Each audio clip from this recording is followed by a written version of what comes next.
आं मैया already Facebook पोस्टनि गेजेरजों स्पष्टयै बुंदों जे राजखान्थिनि जि दा मोनसे परिबेश आरो जि मोनसे माहल बेयाव बयबो केम्पेइनाव ओंखारबाय। UPPL दोलोआबो केम्पेइनाव ओंखारदों, BPF आ केम्पेइनाव ओंखारदों, BJP आ ओंखारदों आरो जों खोनादों जे बेयाव कंग्रेस गेलेगोन, माने अखिल गगैनि पार्टी गेलेगोन, गोबां दङ। आं नामखौ लाजोबनो नागिराखै। बयबो गावबा गाव खोथा बाथ्राफोरखौ लानानै गावबा गाव एजेन्डा आरो पलिटिकेल कार्ड हिसाबै दिनै बेयाव बायदिसिना इस्युफोरखौ थ्र' खालामदों। दिनै गासैबो हान्जानि माने खुगायाव हा पाट्टा होगोनानो मेन माने बिथांमोननि एजेन्डा।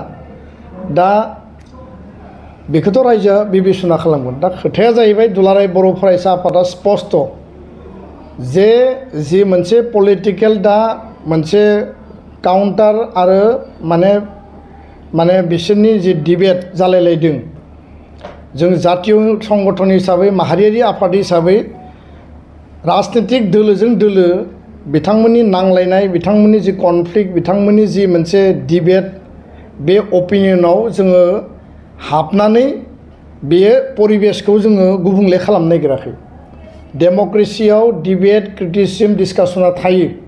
खालि खोथाया स्पष्ट बेनोल' BTR खौ लानानै, 6 शिड्युलखौ लानानै, ट्राइबेल बेलेन्स ब्लकखौ लानानै, हा हुखौ लानानै जाय सरकारानो फैया मानो, थांनाय समाव जि सरकारफ्रा दङमोन बिथांमोना गावबा गावनि सरकारनि एजेन्डा पलिसिजों हाबा मावनांगौ, अधिकारखौ होनांगौ। अधिकारा गावबा गाव आयेननि आधाराव जागोन। बेलेन्स ब्लकनि आयेननि अधिकारा मा बुङो, प्रटेक्टेड क्लासआ मा बुङो, 6 शिड्युलआ जोंनियाव जि मोनसे एरेन्जमेन्ट दङ, बे एरेन्जमेन्टनि स्पिरिटआ मा बुङो, बे गासैबो फिदै आयेनफ्रा संबिधानाव लिरनाय दङ। सांबिधानिक भाबै बेखौ मोनसे रैखा कवच होनानै दोनदों। बर'आ, ट्राइबेला बेयाव अधिकार मोनगोन। नान बर'नि अधिकारखौबो बेयाव दोननाय जादों। मोनबा अपेन सिट, मोनबा माने जेनेरेल सिट दोननाय जादों आरो बाखि अधिकारफ्राबो बेयाव दङ। बेखायनो बे खोथाफोरखौ बुंनानै कनफ्लिक्ट खालामनायनि खोथा गैया। खोथाया जाहैबाय स्पष्ट जे कुनु कारनाव जोंनि जि अस्तित्व, जोंनि जि थामोनथा, जोंनि जि रैखाथि, बेयाव जाहाथे रावबो जाहाथे हार्ड खालामनानै पलिटिकेल कार्ड बाहायनानै जाहाथे इलेक्शन केम्पेइनखौ खालामा। डेभेलपमेन्टनि एजेन्डा लांनो हायो, गुटेइ इन्डियायावनो सोलियो, आसामावबो सोलियो।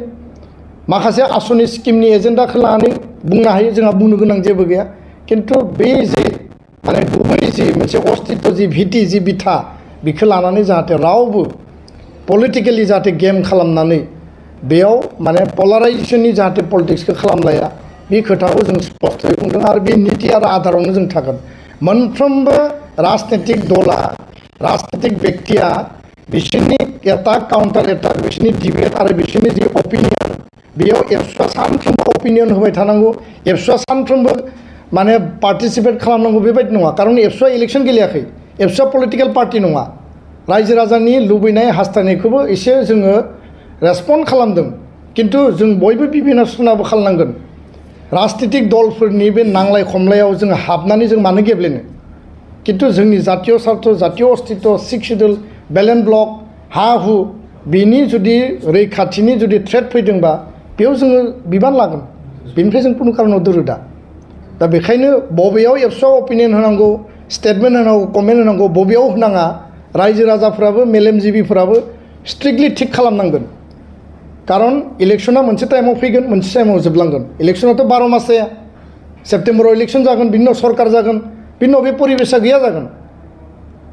दा सोरबाया बुंबानो जे अस्तित्वआ गोमालांगोन, अस्तित्वआ जोबगोन, बिदिथ' खोथा नङा।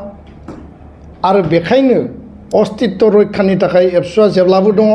कुनु कारनाव कुनु आयेन बेयाव जाहाथे डाइल्युट जाया, कुनु बेबस्थाया, एरेन्जमेन्टआ जाहाथे डाइल्युट जाया, एबसुआ बेयाव जोङो मोनसे प्रहरी बा जोङो माने वाचडग हिसाबै जों गसंनानै दङ।